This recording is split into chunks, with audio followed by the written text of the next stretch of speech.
जरा सोचिए एक ऐसे जीव के बारे में जिसकी सांसों में तो जहर है, पर जिसे खुद महादेव ने अपने गले का हार बना लिया। आखिर क्यों? क्योंकि वो सिर्फ एक सांप नहीं थे, वो थे वासुकी, नागों के राजा, एक बहुत बड़े भक्त और त्याग का एक ऐसा शिखर जिसने दुनिया को बचाने के लिए खुद को दांव पर लगा दिया। आज हम वासुकी की इसी कहानी की गहराइयों में उतरेंगे। तो सवाल ये है कि आखिर थे कौन वासुकी? क्या बस शिवजी के गले में लिपटे एक नाग, या फिर उनकी पहचान इससे कहीं कहीं ज्यादा बड़ी थी? चलिए मिलकर इस पहेली को सुलझाते हैं। वासुकी को ठीक से समझने के लिए पहले उनके बड़े भाई शेषनाग को देखना होगा। देखिए, एक तरफ है शेषनाग जो भगवान विष्णु का आसन है, शक्ति और धैर्य का प्रतीक, और दूसरी तरफ है वासुकी जिन्होंने भक्ति और त्याग का रास्ता चुना। कमाल की बात यह है कि दोनों ही महान थे, बस भगवान तक पहुंचने के उनके रास्ते अलग अलग थे। तो चलिए कहानी शुरू करते हैं नागों के राजा के तौर पर उनके सफर से। बात यह है कि ऋषि कश्यप और कद्रु के तो हजारों बेटे थे, सबसे बड़े शेषनाग भी थे। फिर भी पाताल लोक का राज वासुकी को ही क्यों मिला? आइए जानते हैं। सोचिए, उनके सिर पर एक ऐसी नागमणि थी जो पूरे पाताल लोक को रोशन कर देती थी। उनके 9 फन, हर फन उनकी ताकत का सबूत था, और उन्होंने राज भी किया, तो पूरे न्याय और प्यार से। लेकिन इन सबसे ऊपर उनकी असली पहचान थी शिव की भक्ति। यही भक्ति उनकी पूरी जिंदगी की नींव थी।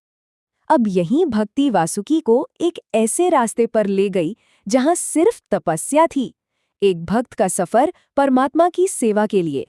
वासुकी हिमालय की गुफाओं में जाकर ध्यान में बैठ गए, और ऐसा वैसा ध्यान नहीं, उन्होंने खाना पीना सब छोड़ दिया।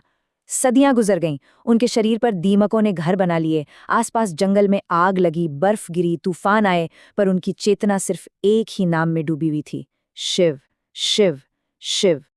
और फिर उनकी तपस्या सफल हुई।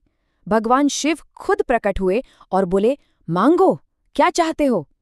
सोचिए, वो कुछ भी मांग सकते थे, कोई ताकत, कोई राजपाट, अमर होने का वरदान। पर वासुकी ने क्या मांगा? उन्होंने कहा, प्रभु, बस इतना कि मैं हमेशा आपके पास रहूं, आपकी सेवा में। यही तो है असली भक्ति, जो कुछ मांगती नहीं, सिर्फ देना जानती है। और बदले में शिव ने भी उन्हें वो जगह दी जो किसी देवता को भी नसीब नहीं, अपने गले में। अब बारी थी उनकी भक्ति और त्याग के सबसे बड़े इम्तिहान की। एक ऐसा बलिदान जब एक सर्प रस्सी बन गया। ये वो पल था जब उन्हें एक ऐसे काम के लिए हाँ कहना था जिसका दर्द शायद मौत से भी ज्यादा था। तो किस्सा ये है कि देवताओं और असुरों ने मिलकर अमरता का अमृत पाने के लिए समुद्र मंथन करने की सोची। मंदराचल पर्वत को मथानी बना लिया, पर इतनी बड़ी मथानी को घुमाने के लिए रस्सी कहाँ से आती? तब सब वासुकी के पास पहुंचे। वासुकी को पता था कि जब पहाड़ उनके शरीर पर घूमेगा और दोनों तरफ से देव और असुर उन्हें खींचेंगे तो उनका क्या हाल होगा। फिर भी दुनिया की भलाई के लिए वो उस भयानक दर्द को सहने के लिए तैयार हो गए। और मंथन शुरू हुआ। एक तरफ देवता, दूसरी तरफ असुर। वासुकी का शरीर बुरी तरह छिल रहा था, खून बह रहा था, पर वो हिले नहीं। और देखिए, समुद्र से एक कीमती चीजें निकलने लगीं।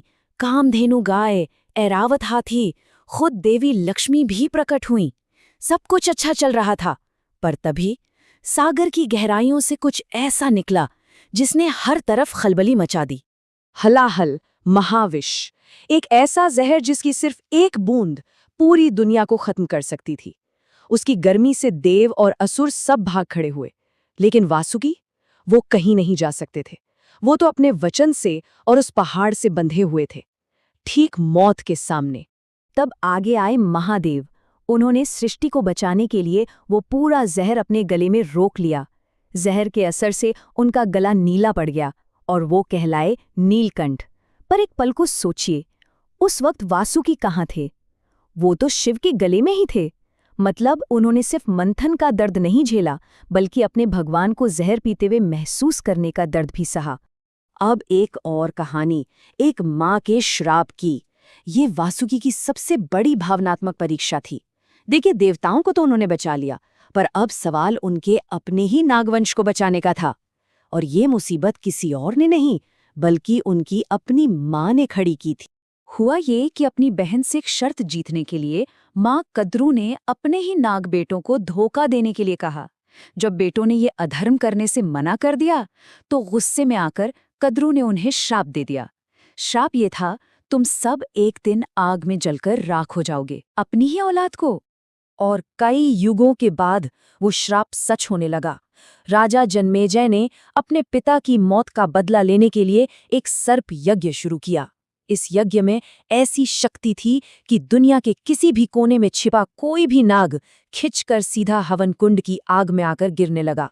पूरे नागलोक में कोहराम मच गया और वासुकी, वो राजा जो समुद्र मंथन के भयानक दर्द में भी चुप रहा, आज अपनी प्रजा को, अपने भाइयों को आग में जलते देखकर बेबस होकर रो रहा था।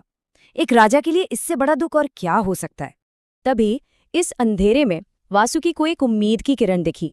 अपनी बहन के बेटे आस्तिक, बस वही थे जो सबको बचा सकते थे। और हुआ भी वही। ऋषि आस्तिक ने अपने ज्ञान से राजा जन्मेजय को इतना खुश कर दिया कि राजा ने उनसे वरदान मांगने को कहा, और आस्तिक ने वरदान में उस यज्ञ को तुरंत रोकने के लिए कहा। इस तरह पूरे नागवंश की जान बची। तो अब आते हैं कहानी के आखिरी हिस्से पर, दिव्या अनुमोदन, मतलब सबसे बड़ा सम्मान। वासुकी ने एक भक्त का धर्म भी निभाया और एक राजा का भी, पर उनकी महानता को जो सबसे बड़ी पहचान मिली वो खुद परमेश्वर ने दी। ये सम्मान मिला कुरुक्षेत्र के मैदान में, जब भगवान कृष्ण ने अर्जुन को अपना विराट रूप दिखाया तो अपनी महानता बताते हुए उन्होंने कहा, सर्पाणामस्मि वासुकिहा, यानी सारे सर्पों में मैं वासुकी हूं।